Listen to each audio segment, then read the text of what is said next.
أصدقائي الأعزاء، السلام عليكم ورحمة الله. معكم عثمان الفوزي. في الفيديو غادي نشارك معكم الرد ديال الأستاذ ياسين العامري على الدكتور الفايد. بطبيعة الحال كنحترموهم بجوج، كل واحد عنده المقام ديالو والمكانة ديالو، لذلك غنخليكم تشوفوا طريقة كيفاش رد عليه ياسين العامري. واحد الرد اللي زوين بزاف صراحة، وبكل أدب وبكل أخلاق بطبيعة الحال. هذا ما كان. تفرجوا في هذه الفيديوهات بجوج، ومن بعدها عطيوني الرأي ديالكم في التعاليق. كان معكم عثمان الفوزي. فرجة ممتعة.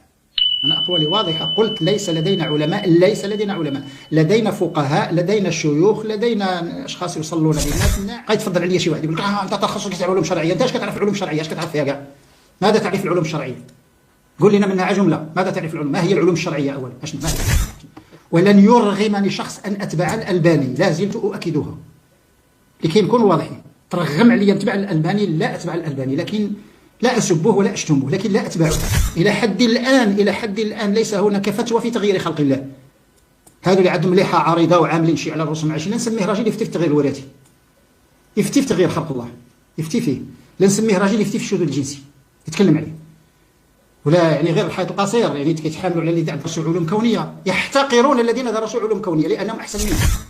واحد كتب لي الصباح في التعليق: العلوم الشرعيه احسن من العلوم الكونيه، هي اللي غادا تصنع لك الحاسوب، هذاك الجوال اللي كتبتي به انت، هذيك التدوينه. الله نعوذ. انا لا اتكلم الا لما تكون الامور يعني هكذا نتكلم عليها، اني سمعت او قال لي فلان، لا، نتاكد من الاشياء. ورجعوا اقراوا بتدقيق ما يقوله الالباني، ستجدون انه ليس فيه رائحه الشيعه، متشيع بطريقه غير مباشره.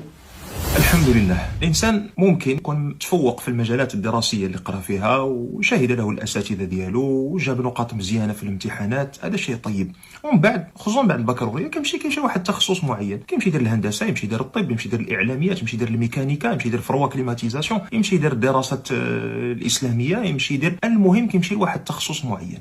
في ذاك التخصص يقدر يكون هو اعلم اهل الارض في ديك اللحظه في ذاك التخصص، لكن راه الا ما كيفهمش لواحد التخصص اخر، راه ما عندوش الحق ادبيا، عقلا، شرعا، عرفا، انسانيا، احتراما لنفسه، ما عندوش الحق يخوض في واحد التخصص اللي ماشي ديالو. ما تنعرفش لشي حاجه ما ندويش فيها، بغيت ندوي فيها سهله، غنمشي عند الناس اللي هما متخصصين، غنقول لهم واحد جوج ثلاثه اربعه خمسه في هذه المسائل هذه، الناس غادا تفتيني بما هم له اهل. بحال مثلا ملي كنشوف واحد العالم مهما بلغ علمه في الشريعه مثلا والفقه، مجتهد مطلق، غيجي عنده واحد السيد غيقول ليه: السي العالم انا فيا السكر، واش نصوم رمضان ولا ما نصومش؟ هذاك العالم غيقول ليه: غادي تمشي تشوف الطبيب، هو اللي غادي يقول لك الحاله الصحيه ديالك. ملي الطبيب غيقول ليه الحاله الصحيه ديالك ان الصيام قد يضر مباشره بحالتك الصحيه، الطبيب ما غيفتيش، الطبيب غيعطيه الحاله الصحيه ديالو في علاقته بالصيام. غيجي داك السيد عند العالم غيقول ليه: اش قال لي الطبيب؟ ديك الساعه العالم غيقول ليه: اما صوم اما لا. قال ليه: راه الطبيب قال لي راه شي الصيام غي يضر بالصحه ديالو، اقول ليه ما تصومش، فطر، وعلى حسب المسائل اللي متعلقه بالصيام.